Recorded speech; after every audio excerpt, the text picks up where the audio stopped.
In 2008, Dubai's artificial islands were hailed as an unprecedented gamble that experts predicted would become underwater ghost towns. They were wrong about some of them, but spectacularly right about others. Palm Jumeirah completed its land reclamation in 2006, while the world finished construction mostly by 2008. Fast forward to 2025, and today's occupancy rates tell a story of incredible success and devastating failure happening side by side. Palm Jumeirah maintains around 94% occupancy, while the world sits at less than 10%. Property values reveal an even starker contrast, and there's a specific reason why one thrived while the other didn't. The answer lies in the original vision that started it all. The original vision that changed everything. Between 2001 and 2008, Nakheel Properties announced the most aggressive coastline transformation in modern history. The government-owned developer planned to add over 500 kilometers of new shoreline to Dubai through artificial island projects. Each project targeted different market segments and served specific economic purposes within Dubai's broader strategy to reduce dependence on oil revenues. The Palm Jumeirah launched first as a proof of concept. Nakheel designed it with 17 fronds extending from central trunk, surrounded by an 11-kilometer crescent breakwater. The project would house 65,000 residents across 4,000 villas and apartments, plus 28 luxury hotels, generating 2,500 rooms. Construction began in 2001 with completion scheduled for 2006, requiring 120 million cubic meters of sand and 7 million tons of rock. Palm, Jebel followed as the larger sibling, designed to be 50% bigger than Palm Jumeirah.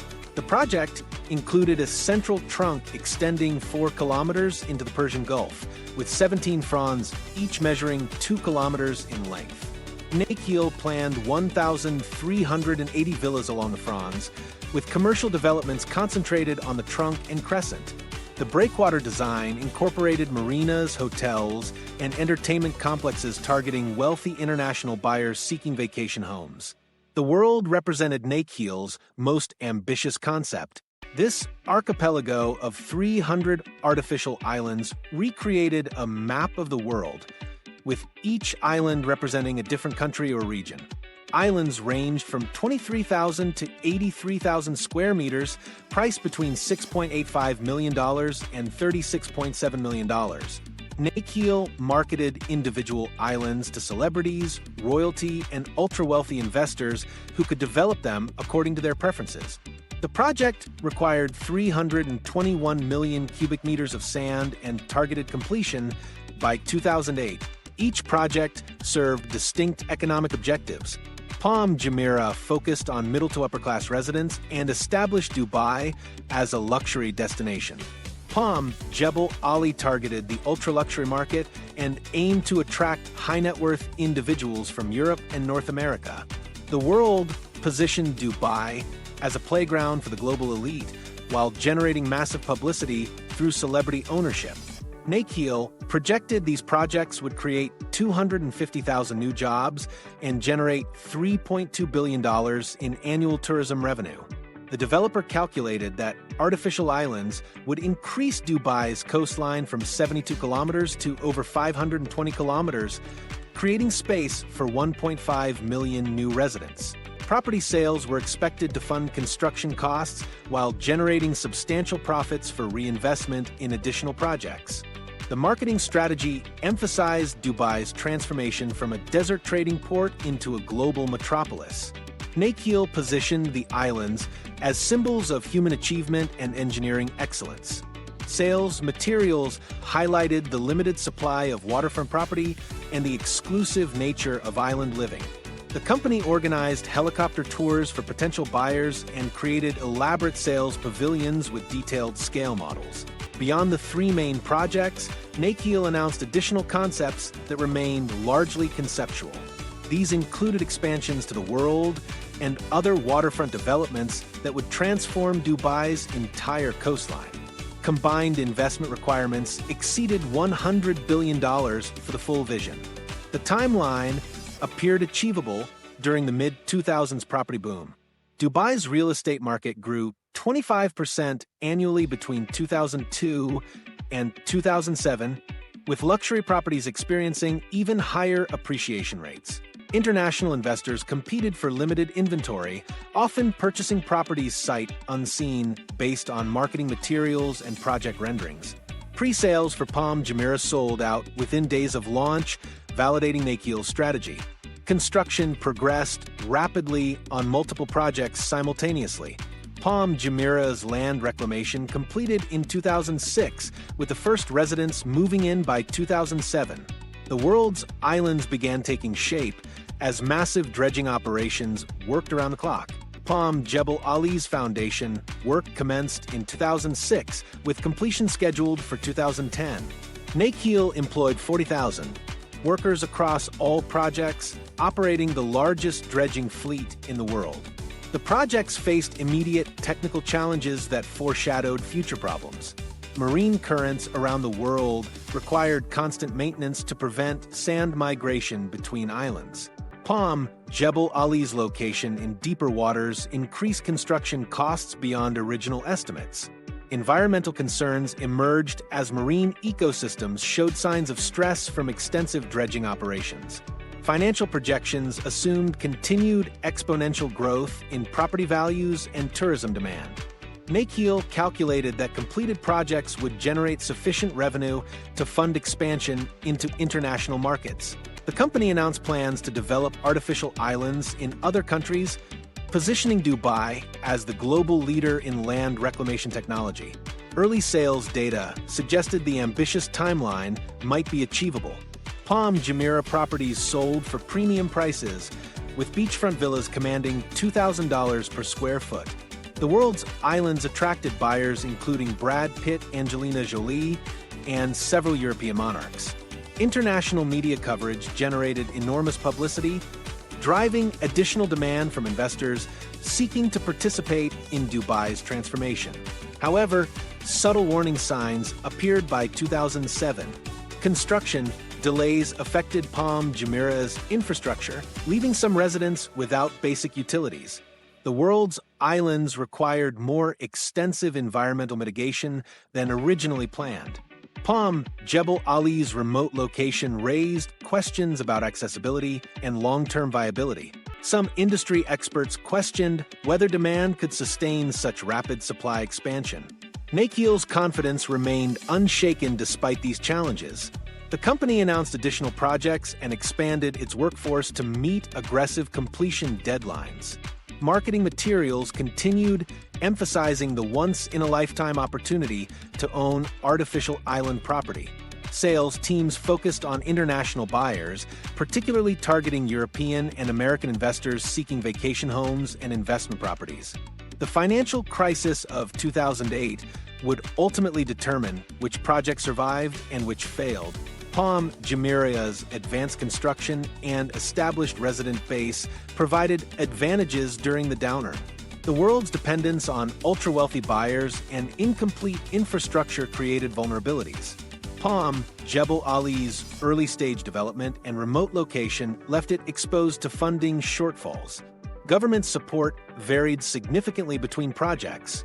Palm Jumeirah received priority for infrastructure development and utility connections. The world struggled with regulatory approval for individual island developments. Palm Jebel Ali faced competing priorities as Dubai's government focused resources on more advanced projects. By 2008, the three projects had consumed $12 billion in development costs, with billions more required for completion. Nakhil's debt obligations exceeded $60 billion, secured primarily against future property sales. The company's financial model assumed continued property appreciation and steady sales velocity. These assumptions would prove catastrophically wrong as global financial markets collapsed and Dubai's property bubble burst. The outcomes in 2025 reflect the fundamental differences in project design, timing, and market positioning. These divergent results demonstrate how similar projects can achieve completely different outcomes based on execution, timing, and market dynamics. One project would defy all expectations and become more successful than anyone imagined. Palm Jumeirah's remarkable transformation. Palm Jumeirah achieved what seemed impossible during Dubai's darkest economic period. Current occupancy rates show around 90% of residential properties are occupied, with waiting lists for available units extending 6 months or longer. The island houses 78,000 permanent residents as of 2025, more than 4 times the original population projections from 2006. Property values reached $3,200 per square foot for beachfront villas, representing a 160% increase from original selling prices despite the 2008 financial crisis. The infrastructure completion that eluded other projects became Palm Jumeirah's foundation for success. The island operates on a fully integrated utility system with redundant power generation, desalination plants producing 15 million gallons of fresh water daily, and waste treatment facilities processing 8 million gallons of sewage. The monorail system connects all major destinations on the island, transporting 27,000 passengers daily between the mainland and the Atlantis resort. 4-lane roads traverse the entire trunk and each frond, with underground fiber optic networks providing high-speed internet to every building. Hotel occupancy rates demonstrate the island's tourism appeal. The Atlantis resort maintains 89% occupancy year-round, generating $847 million in annual revenue. Additional hotels operate across the Crescent and Fronds, with combined occupancy rates averaging 83%. These facilities employ thousands of workers and accommodate millions of overnight guests annually.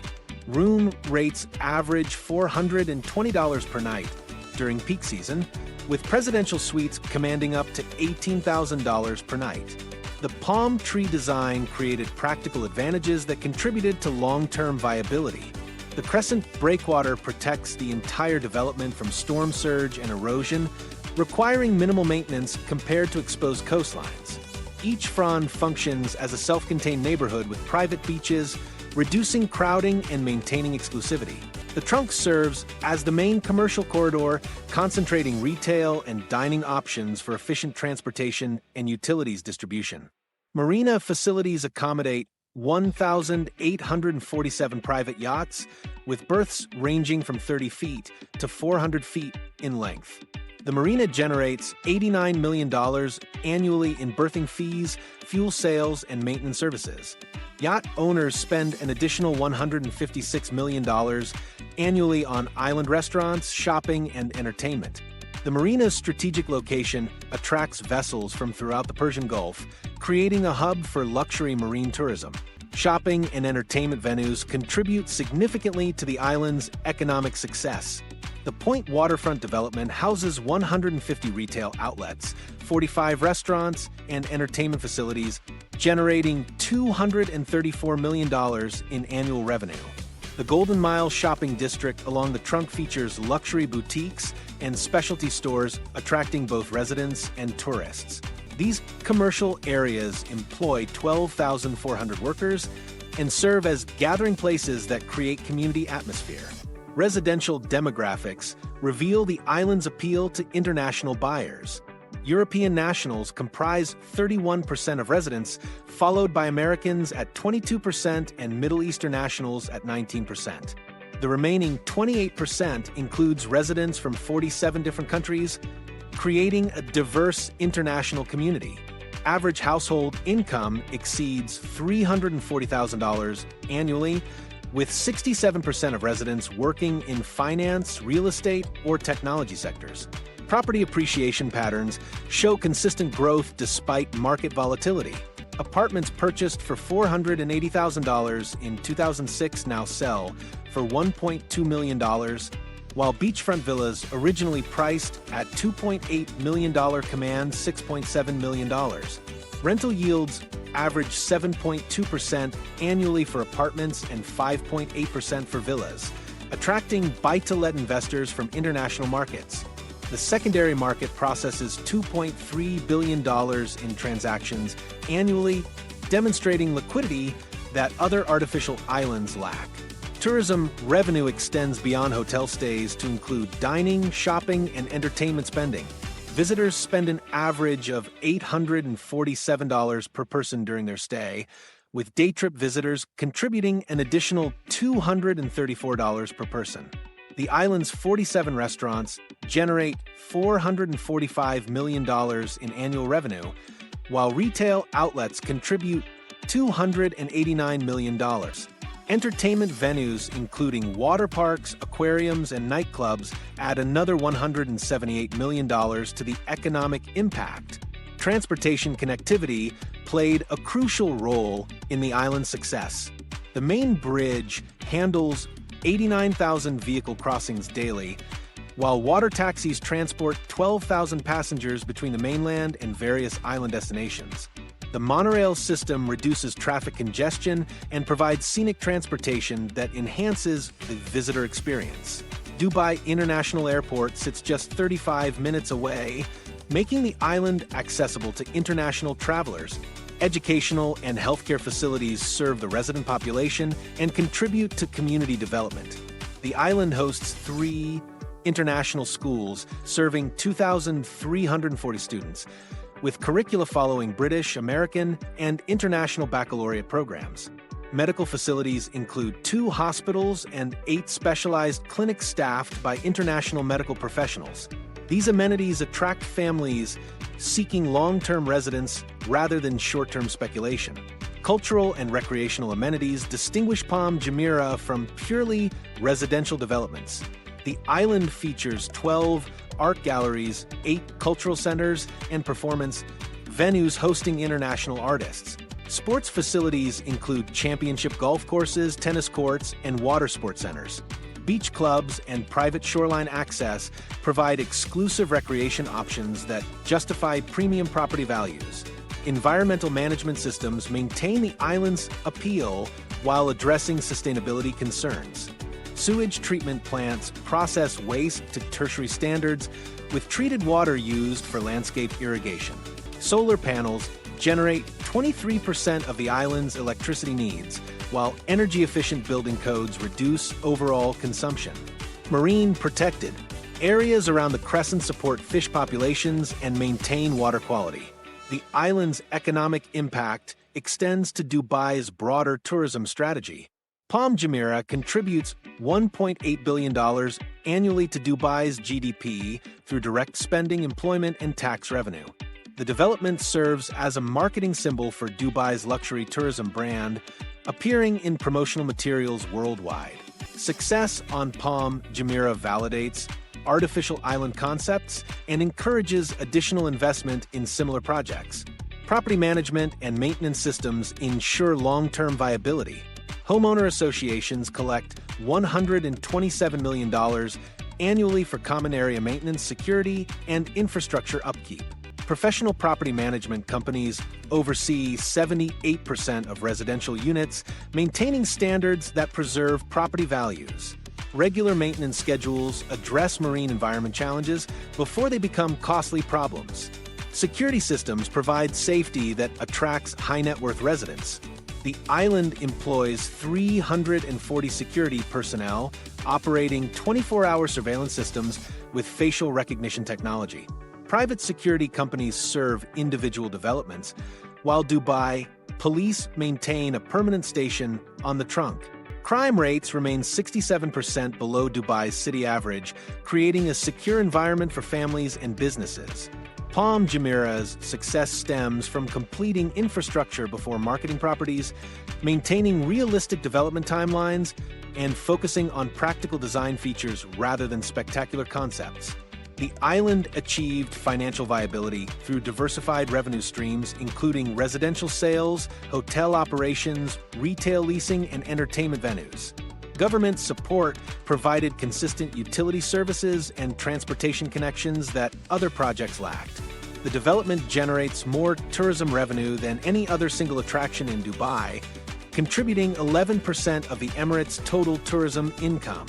International recognition as an engineering achievement attracts visitors specifically to see the artificial island, creating additional economic value beyond residential and commercial activities. Palm Jumeirah proves that artificial islands can succeed when designed with practical considerations and supported by comprehensive infrastructure investment. But just kilometers away, another artificial island project tells a completely different story: the World Islands' ongoing struggle. Over a decade later, the World Islands remains one of the most expensive ghost towns on Earth. Current satellite imagery shows 286 of the 300 islands sitting completely empty, with nothing more than bare sand and occasional maintenance equipment. The project that consumed $14 billion in development costs now generates virtually no economic activity, tourism revenue, or residential income. Only 14 islands show any signs of development, and most of these remain incomplete or abandoned halfway through construction. The scale of undevelopment across the world defies comprehension. The entire European section, comprising 47 islands representing different countries, sits vacant except for 3 partially developed plots. Asia's 89 islands remain untouched, including the large land masses designated as China, India, and Japan. The Americas section shows minimal activity, with Brazil, Mexico, and Canada islands featuring only basic infrastructure and no buildings. Africa's 52 islands exist exactly as they did when land reclamation finished in 2008, covered in sand and scrub vegetation. North America Island, one of the largest in the archipelago, demonstrates the project's failures most dramatically.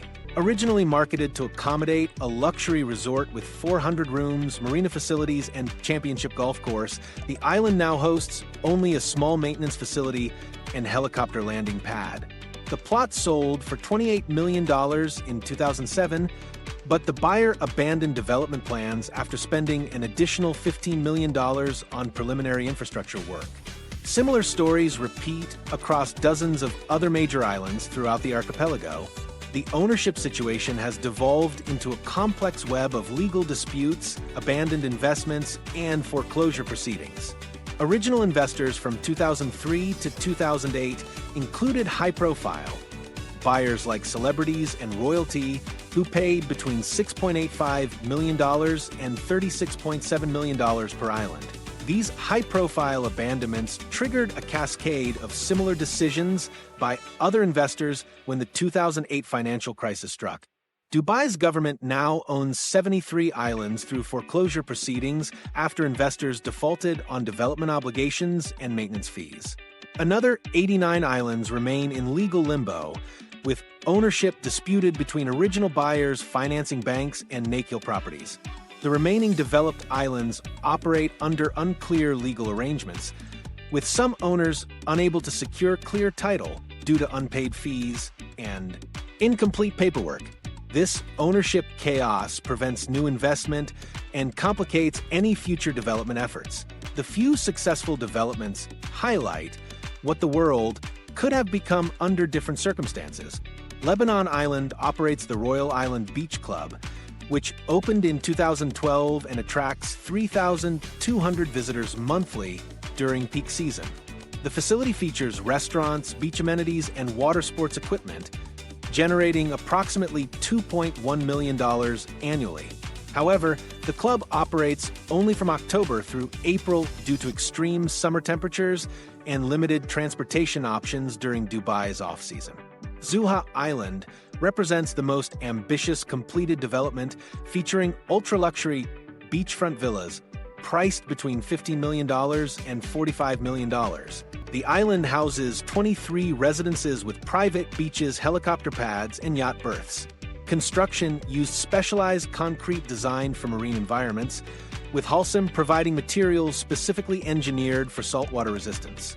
Despite premium pricing, only 31% of the villas have sold, and occupancy rates average just 23% throughout the year.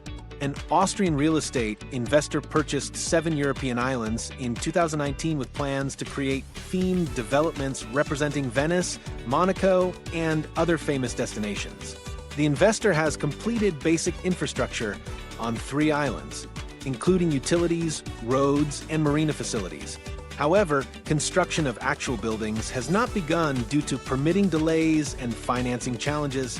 The investor has spent $67 million to date with no revenue generation or completion timeline established. Empty islands carry ongoing maintenance costs that create a financial drain, compounding the project's problems. Each island requires monthly maintenance, including sand management, erosion control, and basic security. Nakiel Properties covers these costs for government-owned islands, while private owners face escalating bills that many simply refuse to pay. Environmental challenges make maintenance even more expensive and technically complex. The channels between islands accumulate sand constantly, requiring regular dredging to maintain water circulation and prevent stagnation. Dredging operations cost $2.3 million quarterly and remove approximately 45,000 cubic meters of sand that migrates between islands. Without this maintenance, the channels would fill completely within 18 months, creating water quality problems and eliminating boat access. Sea level rise poses an existential threat to the entire archipelago. Current projections show water levels increasing 23 centimeters by 2050, which would submerge the lowest portions of many islands during high tide. Protecting the islands requires extensive seawall construction, costing an estimated $340 million across the entire development. No funding mechanism exists for this infrastructure, and individual island owners cannot afford the necessary protection systems. Marine ecosystem damage from the original construction continues creating problems that affect the entire development. The dredging process buried coral reefs and oyster beds that previously filtered water and supported marine life. Without these natural systems, water quality has deteriorated significantly, with algae blooms occurring regularly during summer months. The poor water quality discourages tourism and creates unpleasant conditions for the few residents living on developed islands. Legal complications plague every aspect of the world island's operation and development. Investors who abandon their islands still face contractual obligations to Nakiel Properties, including development timelines and maintenance fees. Many of these contracts include penalty clauses requiring additional payments if development milestones are not met. The resulting legal disputes tie up properties in court proceedings that can last years, preventing any productive use of the land. Infrastructure limitations constrain development possibilities for islands that do have committed owners. The archipelago lacks centralized utilities, requiring each island to install independent power generation, water treatment, and waste management systems. These infrastructure requirements add $8 million to $15 million to any development project before construction of actual buildings begins. The costs make smaller developments economically impossible and challenge the viability of larger projects. The total financial losses from undeveloped world islands plots now exceed $8.7 billion when combining original purchase prices, abandoned development investments, and ongoing maintenance costs.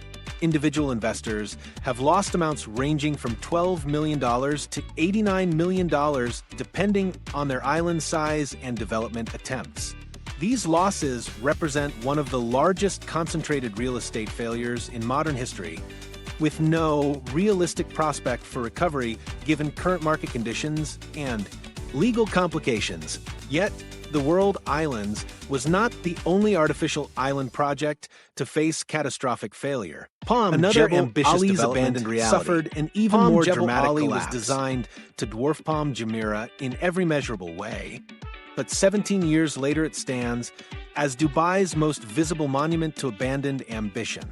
Current satellite imagery reveals a surreal landscape of partially completed land reclamation extending 7 kilometers into the Persian Gulf, with empty sandbanks forming the rough outline of a palm tree that will never be finished. The project consumed $4.2 billion in development costs before construction stopped completely in 2008, leaving behind infrastructure that serves no purpose and generates no economic activity. The scale of abandonment becomes clear when viewed from above. The main trunk extends 4.2 kilometers from the shoreline, wider than Palm Jumeirah but supporting no buildings, roads, or utilities. 17 fronds branch off from the central spine, each measuring between 1.8 and 2.3 kilometers in length. These fronds exist as bare sand formations surrounded by concrete barriers that were meant to become foundations for luxury villas.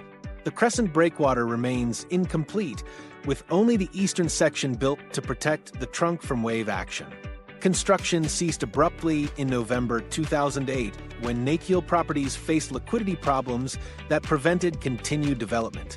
The company had completed approximately 60% of the land reclamation work, using 120 million cubic meters of sand dredged from the Persian Gulf floor. However, no infrastructure development had begun beyond basic utilities planning and preliminary road layouts. The timing proved catastrophic because the project had consumed enormous resources for land creation but generated no revenue from property sales or development. Many investors withdrew and sought refunds after the 2008 crash, with approximately 1,400 investors having purchased plots on the fronds for prices ranging from $340,000 to $2.8 million, depending on location and size. The refund process created additional financial burden for Nakiel beyond the construction expenses already incurred. Some investors accepted refunds, while others filed lawsuits demanding compensation for lost opportunity costs and inflation adjustments.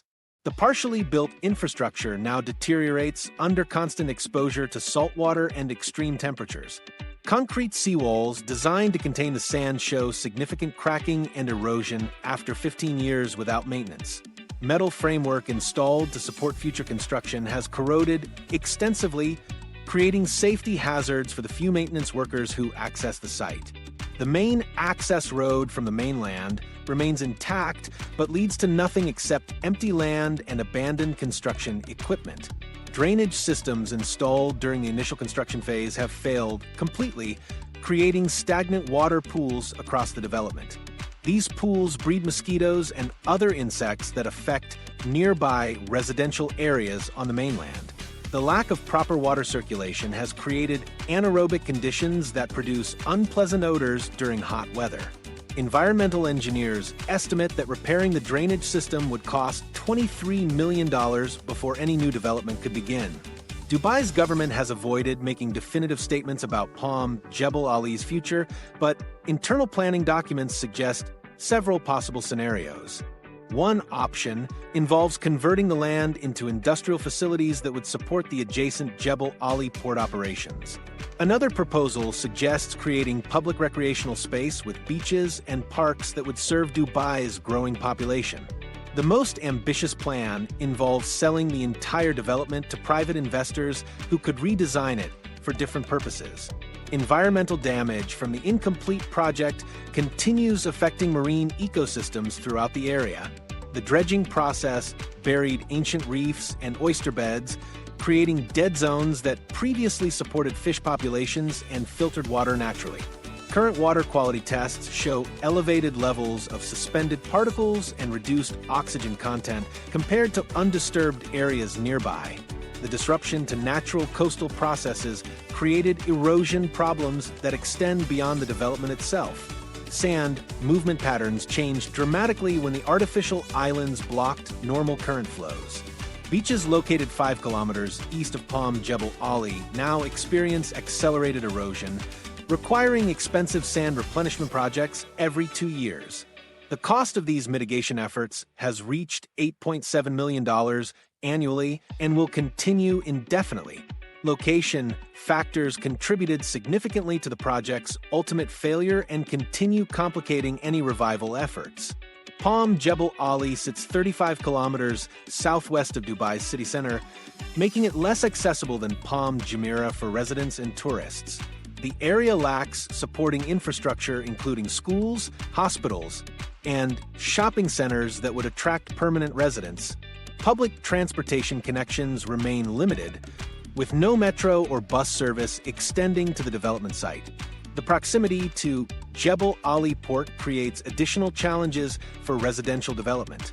Port operations generate noise, air pollution, and heavy truck traffic that make the area unsuitable for luxury housing. Container ships and cargo vessels dominate the view from the artificial islands, reducing their appeal compared to Palm Jumeirah's scenic outlook. Industrial activities at the port operate around the clock, creating disturbances that would affect any future residents. Current repurposing discussions focus on industrial and commercial uses rather than residential development. The Dubai government has explored converting parts of the land into logistics facilities that would support expanded port operations.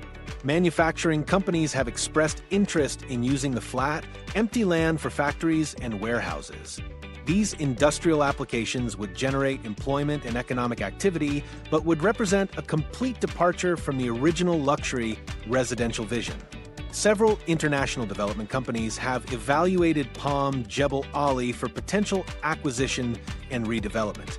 Chinese construction firms explored purchasing the land for industrial development in 2019, but withdrew their offers after environmental assessments revealed extensive remediation requirements. European real estate investors examined possibilities for converting the site into renewable energy facilities, but determined that the marine environment created too many technical challenges. The financial burden of maintaining abandoned infrastructure has become a significant government expense. Basic security requires monthly patrols to prevent unauthorized access and dumping of construction debris.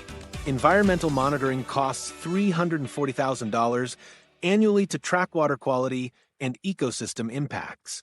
Structural inspections of deteriorating seawalls and barriers add another $180,000 to yearly maintenance expenses. Engineering assessments conducted in 2023 estimated that completing Palm Jebel Ali according to original specifications would require $18.4 billion in current construction costs. This figure includes environmental remediation, infrastructure rebuilding, and updated safety systems that meet current building codes. The enormous investment requirement makes completion financially impossible under any realistic development scenario. Maintenance costs for the abandoned infrastructure now exceed $2.3 million annually, with no revenue generation to offset these expenses, creating a permanent financial drain that represents one of the most expensive failures in modern development history.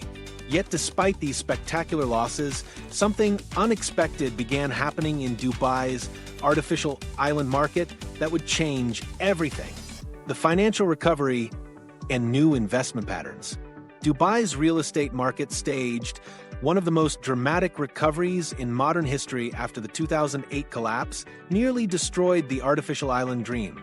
The Emirates property sector has grown consistently since 2012, with transaction values reaching $66.8 billion in May 2025 alone, representing a 43.9% increase compared to the same period in 2024.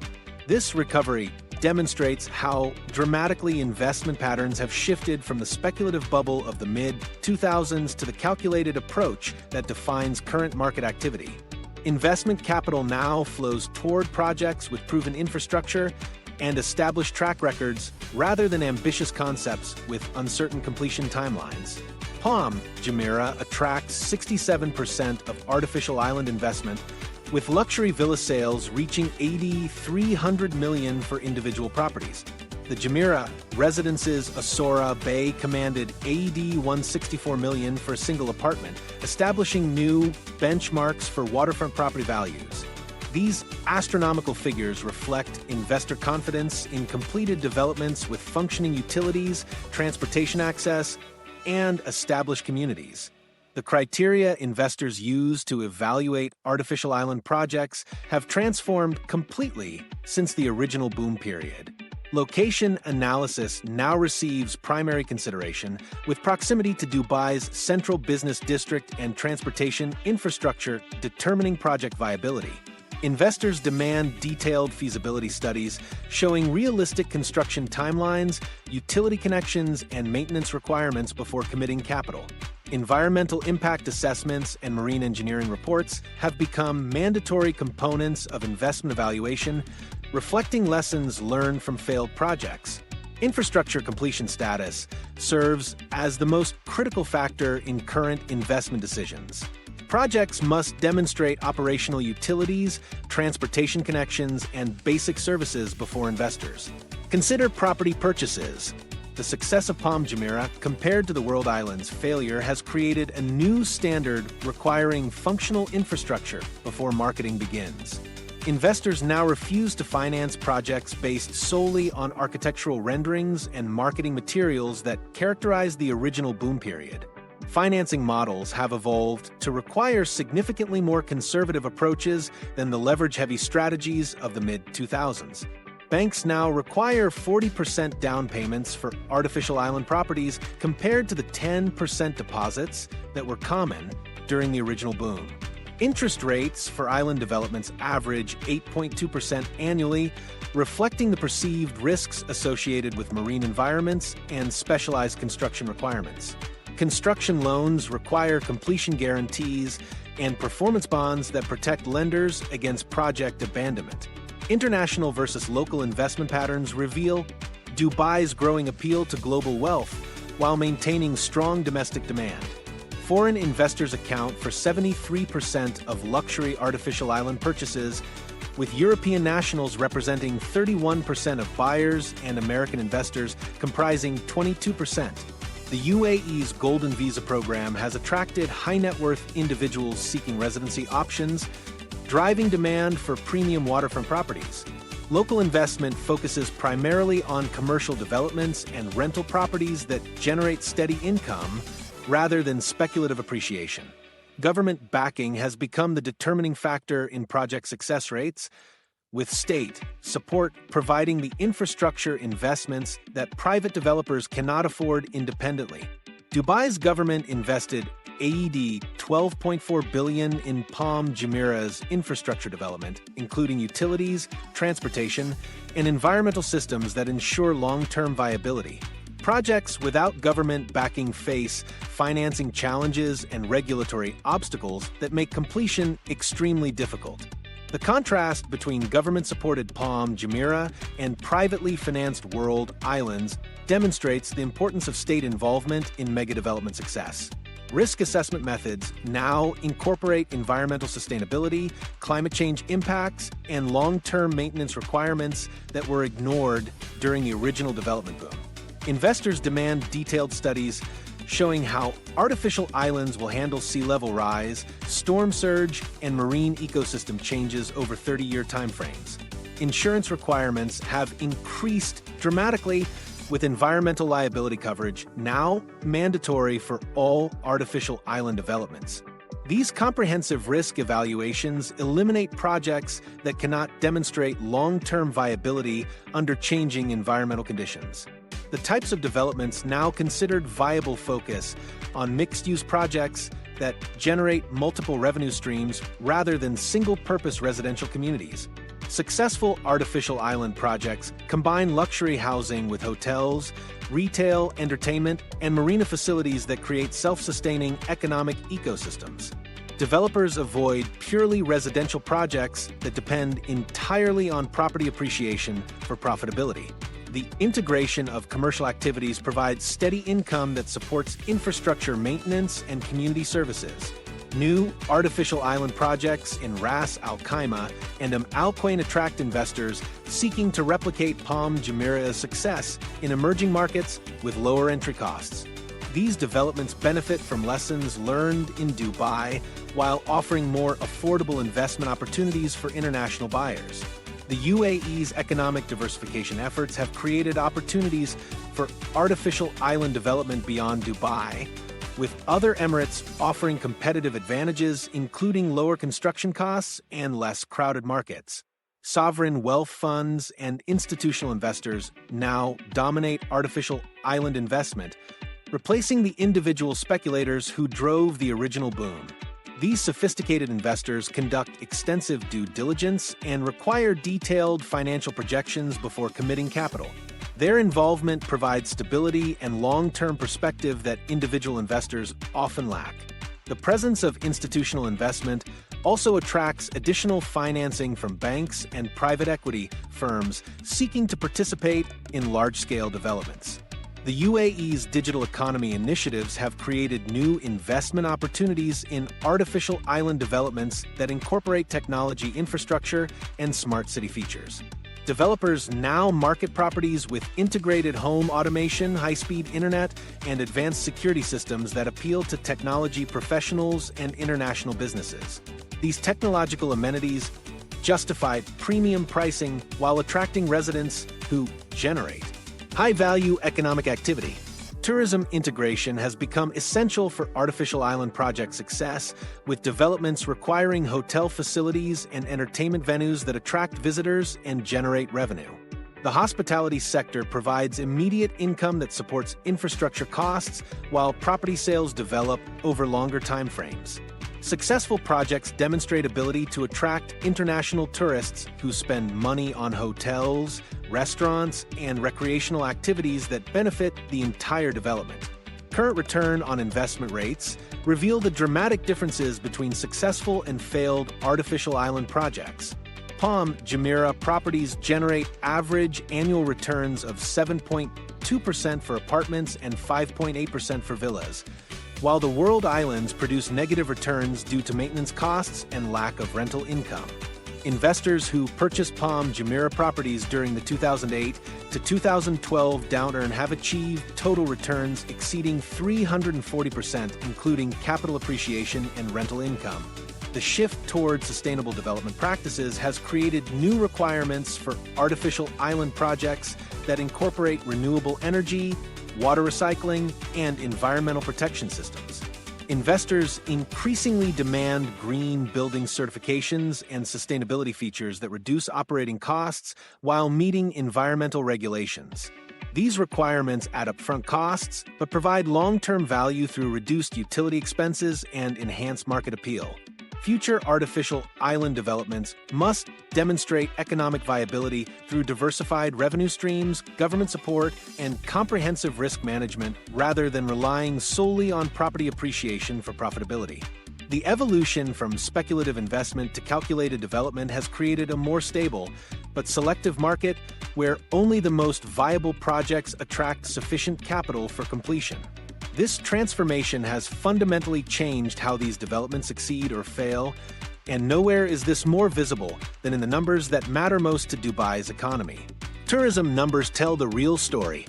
Palm Jumeirah attracts 4.2 million tourists annually, while the World Islands receives fewer than 15,000 visitors per year. This massive difference in tourism numbers reveals the fundamental factors that determine artificial island success or failure.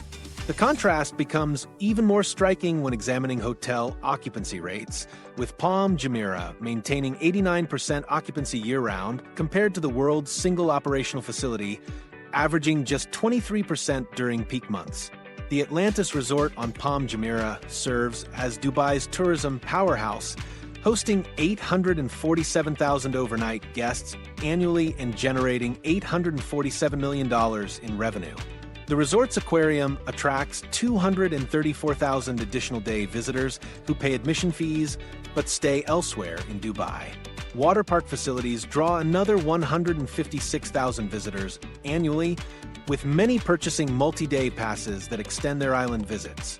These numbers demonstrate how major attractions create tourism momentum that benefits entire developments rather than individual properties.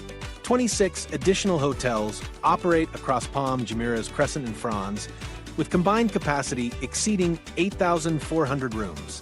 These properties maintain average occupancy rates of 83% throughout the year, accommodating 3.4 million guests annually beyond the Atlantis numbers. Room rates average $420 per night during peak season, with luxury suites commanding up to $3,200 per night. The consistent demand allows hotels to maintain premium pricing while achieving high occupancy rates that justify continued investment in facility upgrades and expansion. The World Islands tourism performance tells a completely different story. Lebanon Island's Royal Island Beach Club represents the archipelago's only significant tourist attraction, drawing approximately 3,200 visitors monthly during the October through April season. The facility closes completely during Dubai's hot summer months due to extreme temperatures and limited transportation options. Annual visitor numbers reach just 14,800 people, generating approximately $2.1 million in revenue that barely covers operational costs and maintenance expenses. Accessibility determines tourism's success more than any other factor in artificial island development. Palm Jumeirah connects to Dubai's mainland through a 6-lane bridge that handles 89,000 vehicle crossings daily, making the island easily accessible for day trips and extended stays. The monorail system provides scenic transportation between major attractions while reducing traffic congestion on island roads. Water taxi services operate regularly between the mainland and various Palm Jumeirah destinations, offering tourists multiple transportation options. The world island suffers from severe accessibility limitations that prevent tourism development. Regular boat service operates only to Lebanon Island's Beach Club, while other islands require private transportation arrangements costing $340 per round trip. Helicopter access exists but costs $1,200 per journey, limiting use to the wealthiest visitors. The lack of convenient transportation makes day trips impractical for most tourists and eliminates the possibility of casual visitation that drives tourism revenue. Specific attractions on Palm Jumeirah create multiple reasons for tourists to visit and extend their stays. The Lost Chambers Aquarium houses 65,000 marine animals in themed exhibits that require multiple hours to explore completely.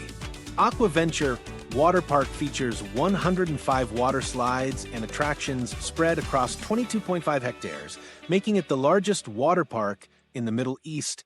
The Point Waterfront Development offers 150 retail outlets and 45 restaurants that provide shopping and dining experiences unavailable elsewhere in Dubai. Marina facilities on Palm Jumeirah accommodate 1,847 private yachts, creating a luxury tourism segment that generates significant spending beyond accommodation costs. Yacht charter companies operate 47 vessels ranging from 40-foot day boats to 200-foot luxury yachts available for tourist rentals. Charter rates range from $3,400 per day for smaller vessels to $45,000 daily for megayachts with crew and amenities. Yacht tourists spend an average of $2,340 per person during their visits on restaurants, shopping, and entertainment activities. Beach clubs and private shoreline access provide exclusive recreational opportunities that justify premium pricing for Palm Jumeirah accommodations.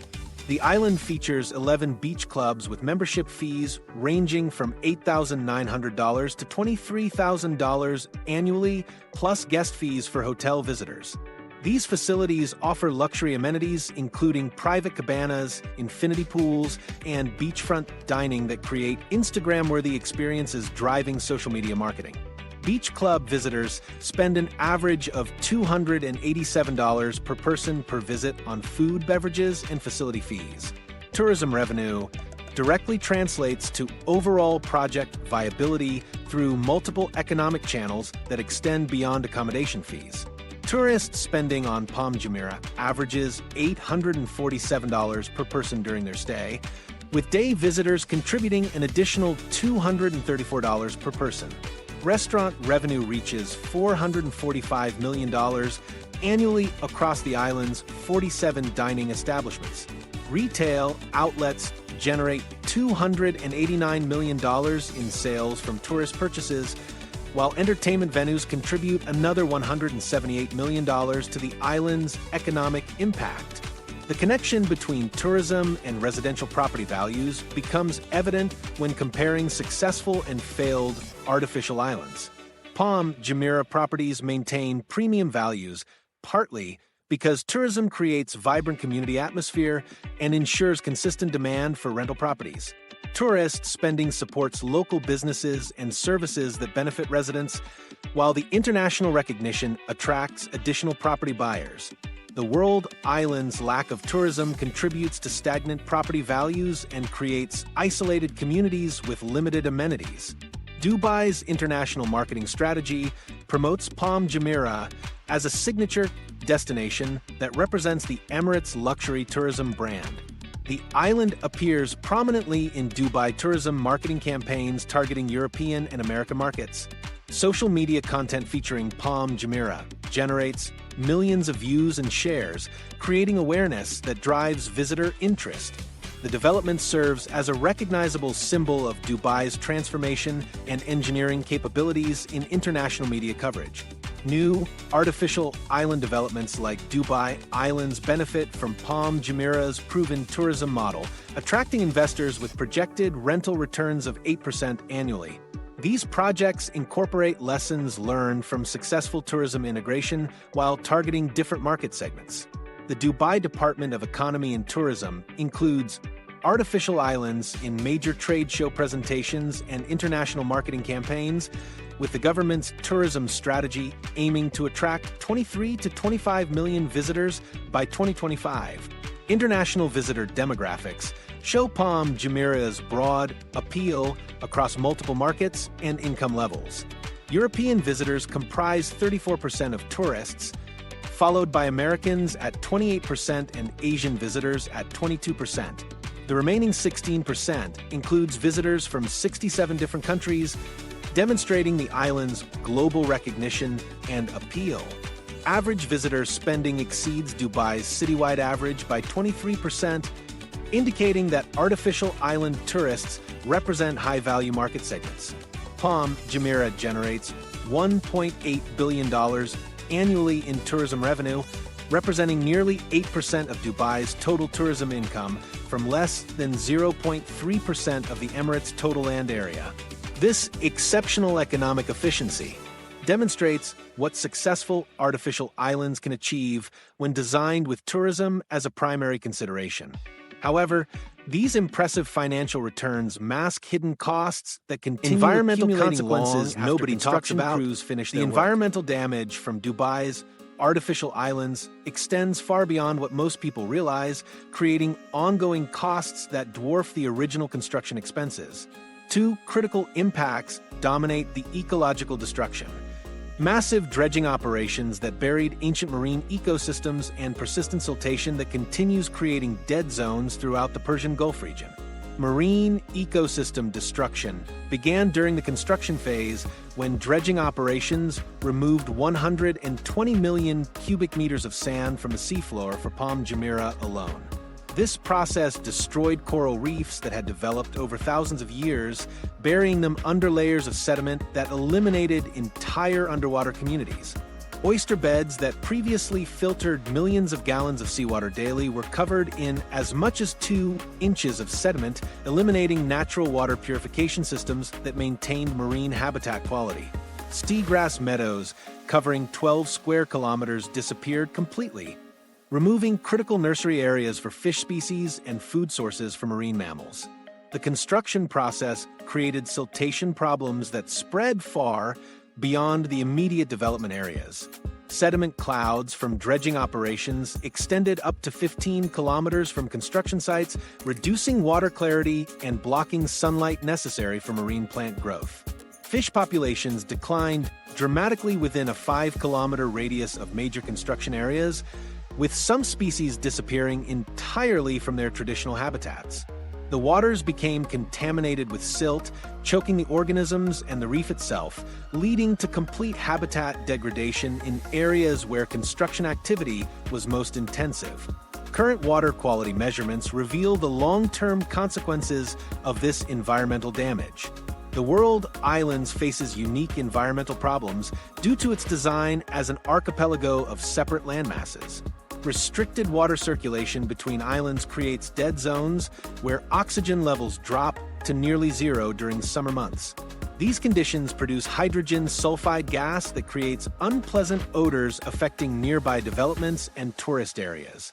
The poor water quality discourages marine life and creates breeding grounds for harmful bacteria that pose health risks to anyone who comes into contact with the water. Palm Jumeirah requires continuous environmental maintenance to prevent complete ecological collapse around the development.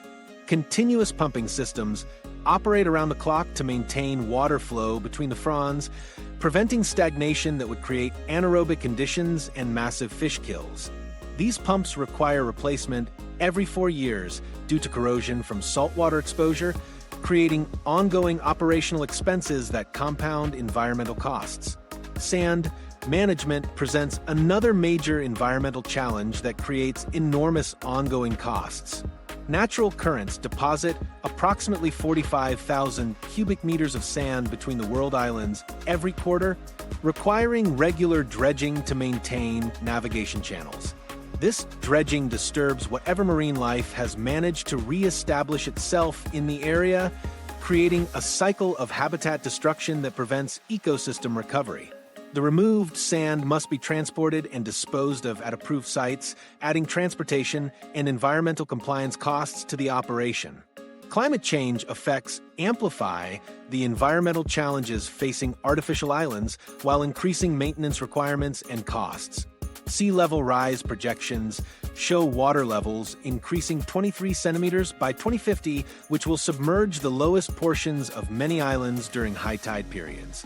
Higher water temperatures stress the few remaining coral colonies and reduce oxygen levels that support marine life.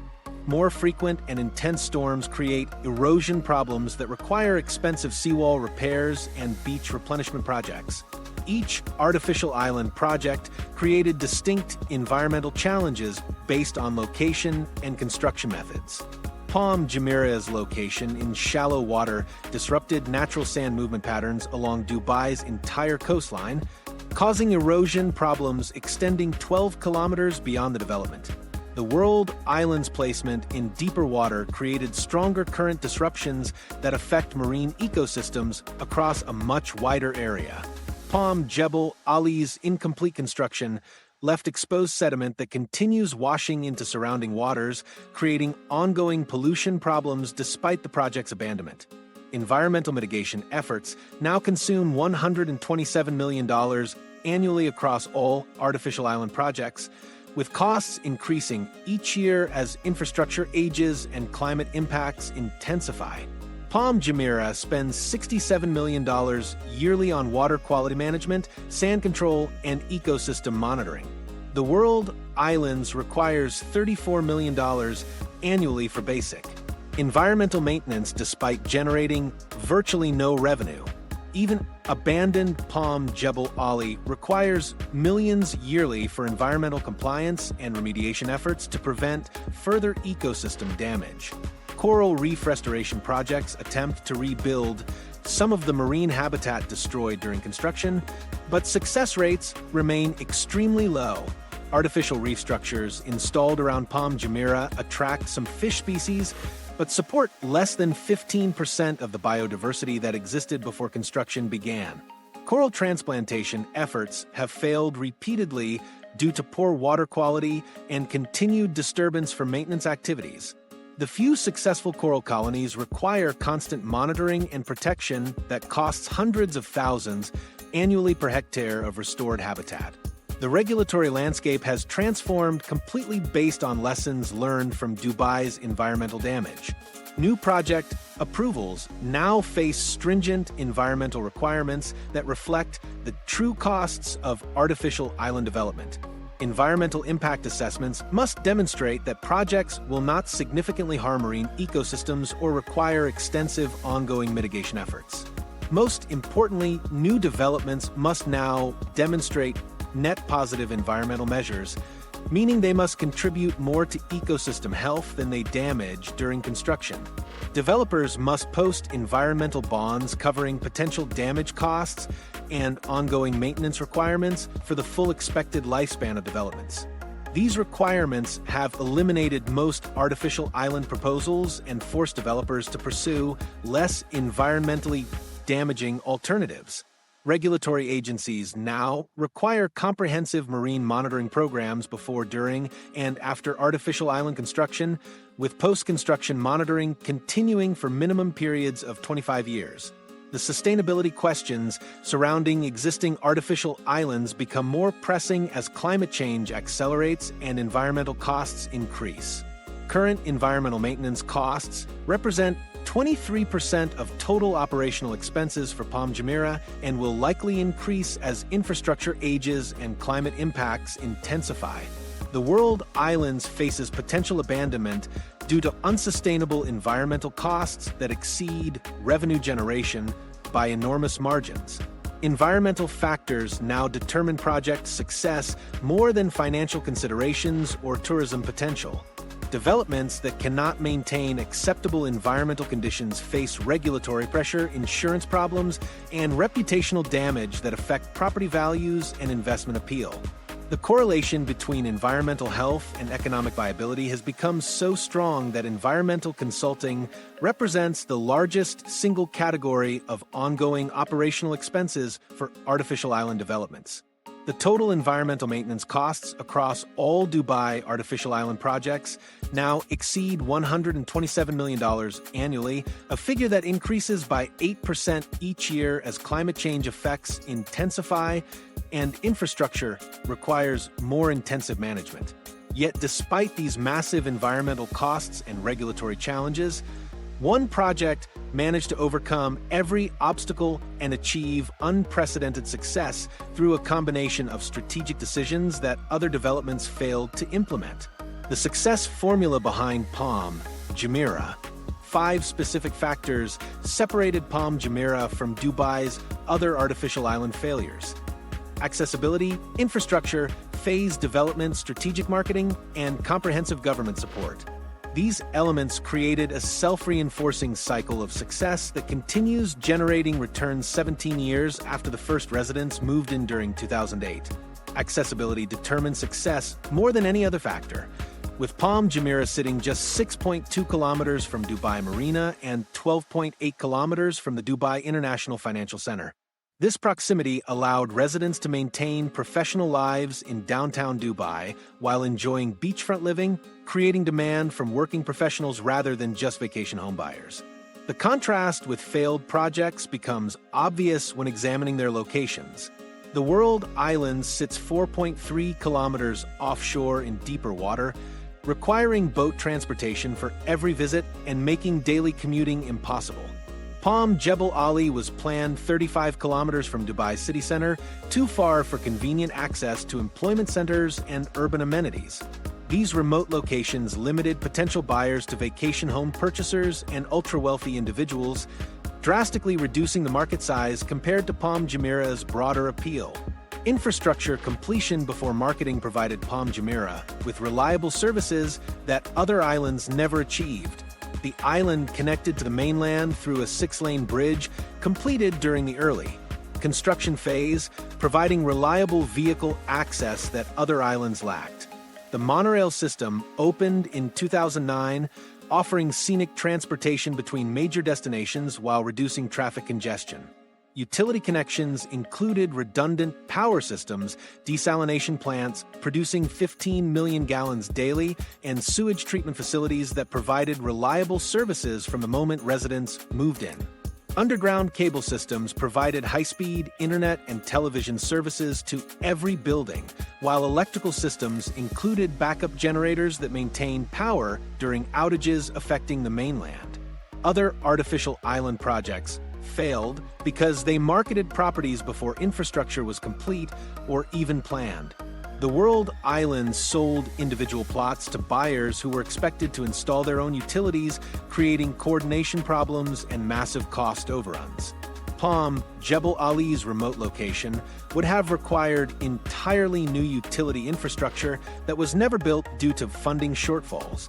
The lack of basic services made these developments unsuitable for permanent residents, limiting them to occasional use that couldn't support the enormous maintenance costs.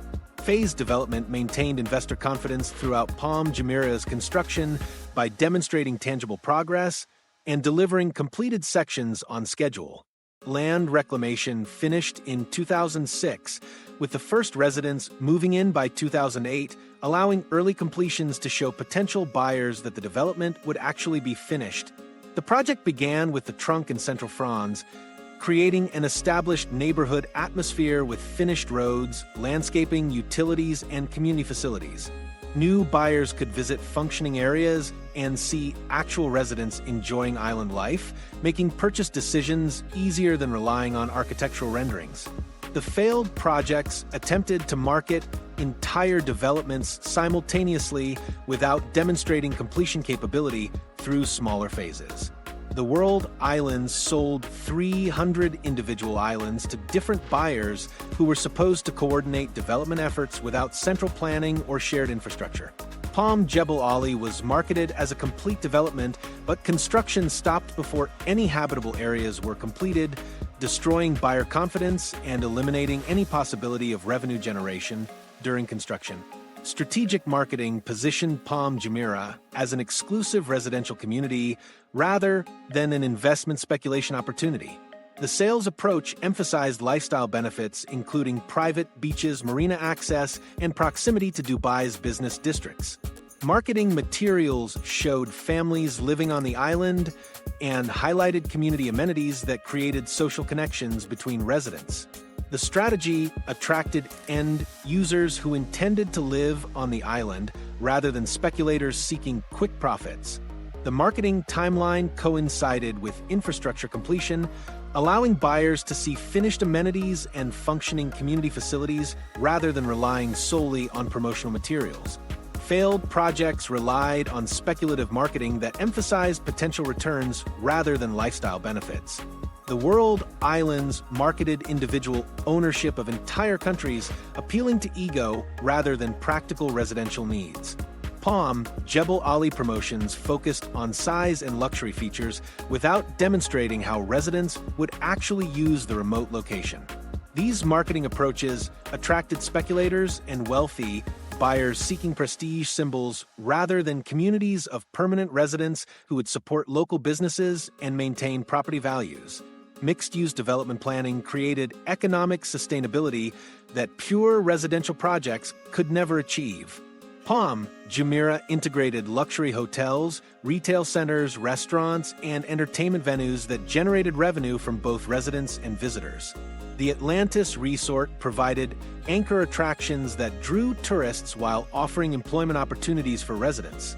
Marina facilities accommodated yacht owners who spent money at island businesses while creating an active waterfront atmosphere. The commercial elements supported residential property values by creating vibrant community life and ensuring that amenities remained financially viable. Government support varied dramatically between projects, with Palm Jumeirah receiving infrastructure investments and regulatory assistance that other developments never obtained. Dubai's government funded the bridge connection, utility systems, and transportation infrastructure that made the island accessible and livable. Regulatory approvals proceeded smoothly with government backing, avoiding delays that plagued privately financed projects. The Dubai municipality provided public services including police, fire protection, and emergency medical services that created a secure environment for residents. The government designated Palm Jumeirah as a strategic tourism project, providing marketing support and favorable policies that encouraged international investment.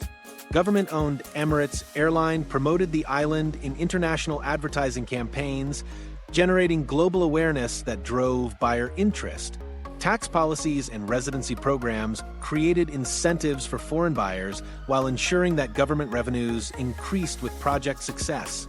Other artificial island projects received minimal government support and faced regulatory obstacles that prevented successful completion.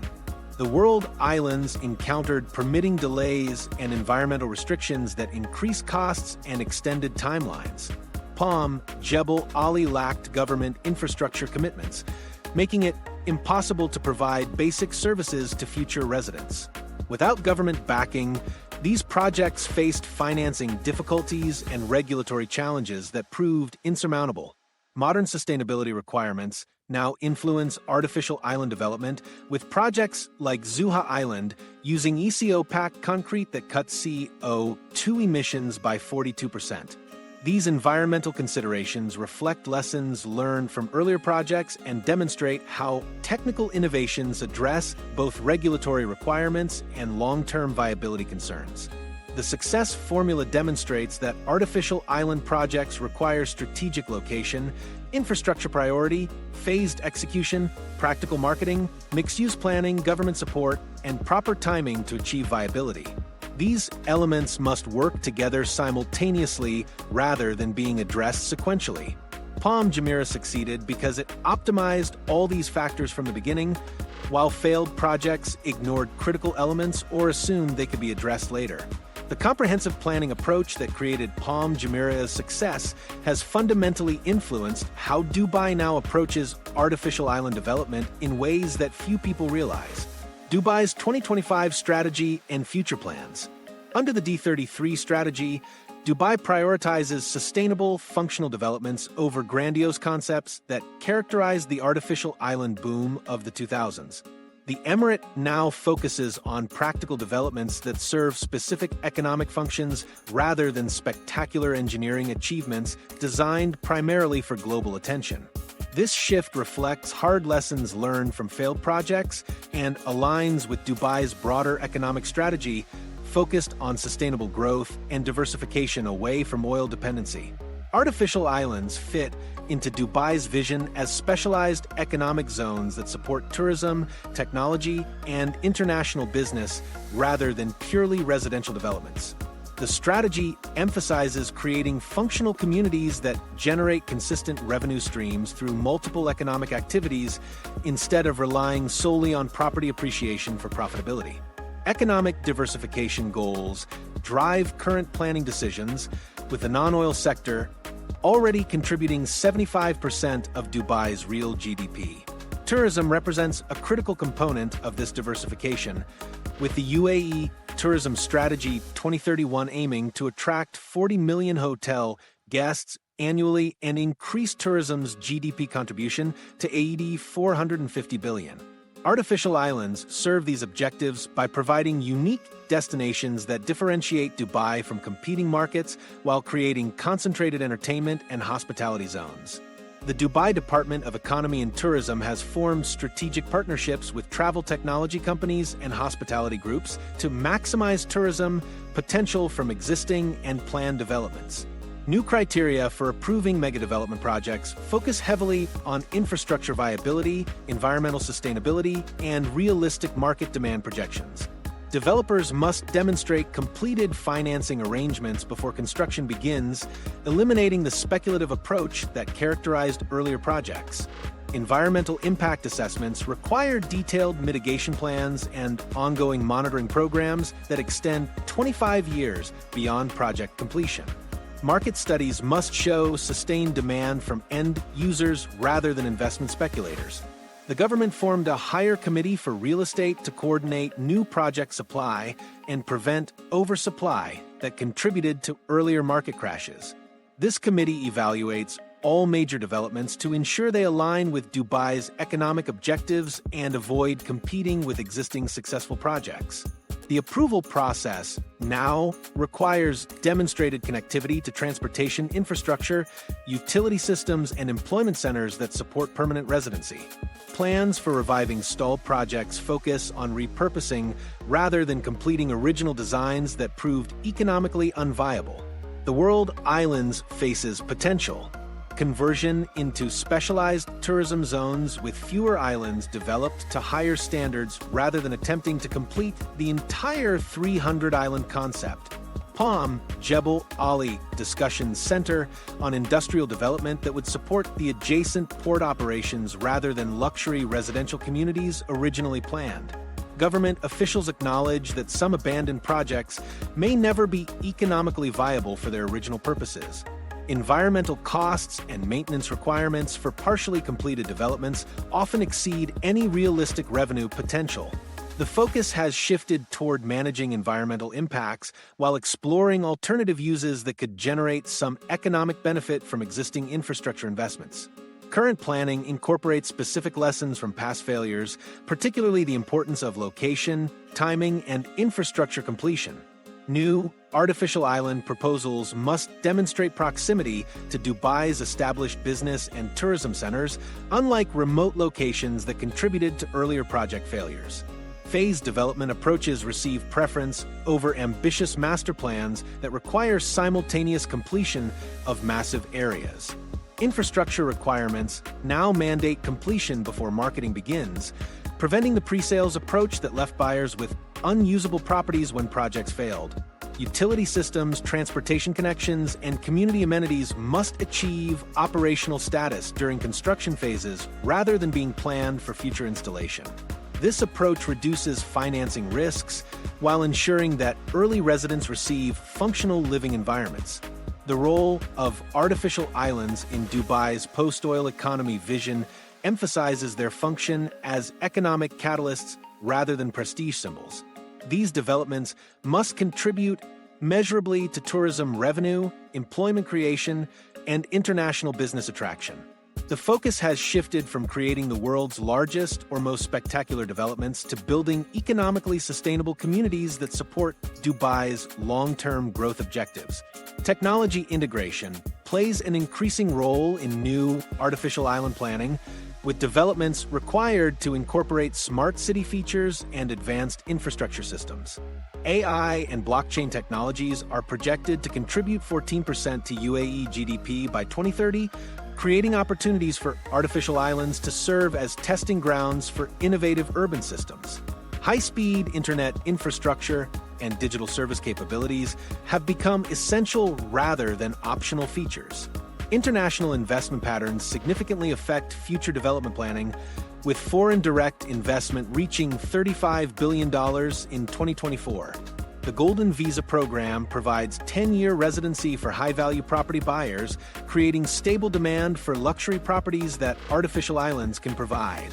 However, investment flows now favor completed developments with proven track records rather than speculative projects with uncertain outcomes. European and American investors comprise the largest segments of artificial island buyers, but their investment criteria have become much more sophisticated since the 2008 financial crisis. These investors demand detailed financial projections, infrastructure guarantees, and legal protections that were often absent from earlier projects. The higher standards eliminate marginal developments while ensuring that approved projects meet international quality expectations. Dubai's coastline development over the next decade will likely feature smaller, specialized artificial islands rather than massive archipelagos that characterized earlier ambitions. These focused developments will serve specific functions such as luxury resorts, technology parks, or logistics facilities that complement Dubai's broader economic objectives. The strategy prioritizes creating multiple successful projects rather than attempting singular megadevelopments that risk spectacular failure. New environmental regulations require artificial islands to achieve net positive environmental impacts through marine habitat restoration and renewable energy systems. Projects must demonstrate how they will improve local ecosystems rather than simply minimizing damage. Holcim's ECO-packed concrete on Zuha Island cut construction emissions by 42%, demonstrating how environmental considerations integrate with development economics. Climate change considerations now drive design requirements for artificial islands, with sea level rise projections integrated into all planning decisions. New developments must incorporate adaptive infrastructure that can handle changing environmental conditions over 50-year timeframes. These preparations increase upfront costs, but prevent the massive retrofit expenses that threaten existing developments. The government's tourism promotion strategy specifically highlights artificial islands as unique attractions that differentiate Dubai from competing destinations. Partnership with international travel companies and hospitality groups creates marketing synergies that benefit individual developments while promoting Dubai's overall tourism brand.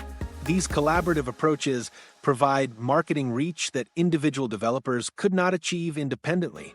Financial sector development in zones like the Dubai International Financial Center creates employment opportunities that support artificial island residential demand. The concentration of high-paying jobs in finance and technology provides a resident base that can afford premium artificial island properties while generating economic activity that justifies continued development investment. Dubai's actual priorities for artificial island development focus on creating specialized economic zones that serve the Emirates' diversification objectives rather than pursuing ambitious engineering spectacles that defined earlier projects. The emphasis has shifted toward building sustainable communities that generate consistent economic returns while supporting Dubai's transformation into a knowledge-based economy. Yet despite all these strategic changes and lessons learned, the fundamental factors that determine whether these massive projects succeed or fail remain surprisingly simple. These strategic shifts reflect a deeper understanding of what actually works in artificial island development. Palm Jumeirah thrived by nailing accessibility, finishing infrastructure first, and leveraging government support, proof that pragmatic execution beats grand visions. The World Islands and Palm Jebel Ali failed because they ignored these fundamentals, pursuing spectacular concepts without practical foundations. The contrast between success and failure reveals that location determines everything. Projects must connect seamlessly to existing urban centers, provide reliable utilities from day one, and secure government backing for essential services. Marketing budgets and engineering ambition cannot compensate for poor accessibility or incomplete infrastructure. Future island builders must master the basics, location, services, and timing, or risk sinking billions as ghost towns.